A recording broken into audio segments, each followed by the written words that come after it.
নমস্কার দর্শক বন্ধুরা, রেভ স্পোর্টস বাংলার পর্দায় আপনাদের সবাইকে স্বাগত। আজ আমার সাথে এখানে জিন্না মণ্ডল রয়েছেন। উনি একজন নেট বোলার। উনি বিভিন্ন টিমের জন্য নেট বোলিং করেছেন।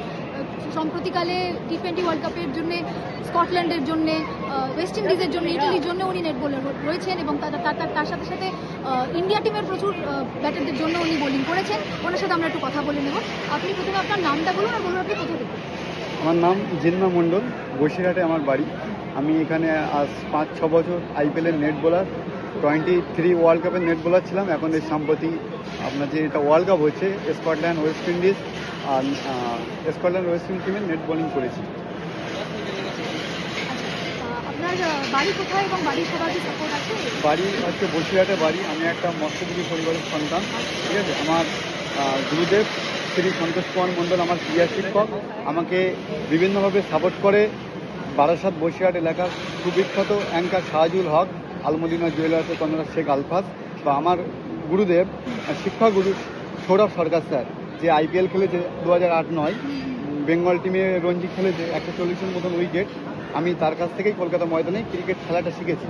বা আপনার যে ইন্ডিয়া সাউথ আফ্রিকা যে টেস্ট সিরিজ হলো, সেখানেও আমি নেট বোলার হিসেবে ইন্ডিয়ান টিম এবং সাউথ আফ্রিকা টিমে কাজ করেছি। কাদের জন্য বোলিং করেছেন এবং এক্সপিরিয়েন্স কিরকম ছিল? 23 বিশ্বকাপে সমস্ত টিমকে বল করেছি, ইন্ডিয়ান টিমকে বল করেছি, আরও বিভিন্ন টিমকে। কোনো প্লেয়ারের নাম যদি আপনি বলতে পারেন। বাবা, ব্যাঙ্গালোর টিমকে বল করেছি, কেকেআর টিমকে বল করেছি, সমস্ত টিমকে। প্লেয়ারদের সাথে কথাবার্তা হয়েছে আপনার? কিছু কিছু প্লেয়ারের সাথে কথা বলা হয়েছে, টিপস পেয়েছি। আপনার সেটাই আমি জিজ্ঞেস করছি। ছবি ভিডিও পাবেন সোশ্যাল মিডিয়ায় সার্চ করলে। যেমন মনে করেন জ্যাক ক্যালিস্টারের কাছ থেকে সেই সময় টিপস পেয়েছি। তবে হেডিস্টিক স্যার কেকেআরের যে বোলিং কোচ ছিল, আরও অনেকের কাছে, সবার নাম আমি এক্ষুনি বলতে পারছি না। আপনি সার্চ করলে পেয়ে যাবেন বিভিন্ন সোশ্যাল মিডিয়া প্ল্যাটফর্মে। অনেকের কাছ থেকে আমি প্রশংসিত হয়েছি। বা 3 বছর কলকাতা ময়দানে সেকেন্ড ডিভিশনে খেলেছি, জেলা উত্তর 24 পরগনা 5 বছর ডিস্ট্রিক্টের ফার্স্ট ডিভিশন ম্যাচেও খেলেছি। Thank you so much. আপনার সাথে কথা বলে খুব ভালো লাগলো। থ্যাংক ইউ, ধন্যবাদ। এই গল্পগুলো আমরা সচরাচর শুনতে পাই না, জানতে পারি না, পর্দার পেছনে চলা করে যায়।